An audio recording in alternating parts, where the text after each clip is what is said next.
వికారాబాద్ జిల్లాలో జరుగుతున్నటువంటి ఎలక్షన్స్ చాలా ప్రశాంత వాతావరణంలో స్టార్ట్ అయినాయి. ఇప్పటివరకు ఎలక్షన్ షెడ్యూల్ వచ్చిన దగ్గర నుంచి కూడా లాస్ట్ 45 డేస్ నుంచి పోలీసు, రెవెన్యూ యంత్రాంగం అంతా కూడా ఒక జాయింట్గా టీం వర్క్ లాగా పనిచేసి జిల్లాలో ఇప్పటివరకు నిన్నటి వరకు 3 కోట్ల అమౌంట్ సీజ్ చేయడం జరిగింది. 4,000 లీటర్ల లిక్కరు, అదేవిధంగా ఒక 3,000 మంది బౌండర్స్, నాన్ బెయిలబుల్ వారెంట్స్ కూడా అన్ని ఎగ్జిక్యూట్ చేయడము. ఇవన్నీ కూడా ఎన్ఫోర్స్మెంట్ విషయంలో ప్రాపర్గా FSTs, SSTs, inter state check పోస్టులతోటి ఇది సాధ్యమైంది. ఈరోజు కూడా మనకి మొత్తం జిల్లాలో 91 పోలీస్ రూట్స్ పెట్టుకోవడం జరిగింది. ప్రతి రూట్లో కూడా QRTs, striking force, static force అని చెప్పేసి 3 లేయర్స్ బందోబస్తు చేయడం జరిగింది. అందరూ కూడా మూమెంట్లో ఉన్నారు. ఎక్కడ ఏ కంప్లైంట్స్ వచ్చినా కూడా ఇమీడియట్గా దాన్ని అటెండ్ కావటము, సాల్వ్ చేయడం జరుగుతుంది.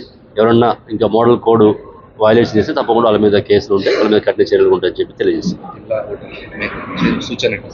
అంటే ప్రతి ఒక్కరు కూడా ఓటు హక్కుని వినియోగించుకోవాలి. నేను కూడా ఇప్పుడే ఓటు వేయడం జరిగింది.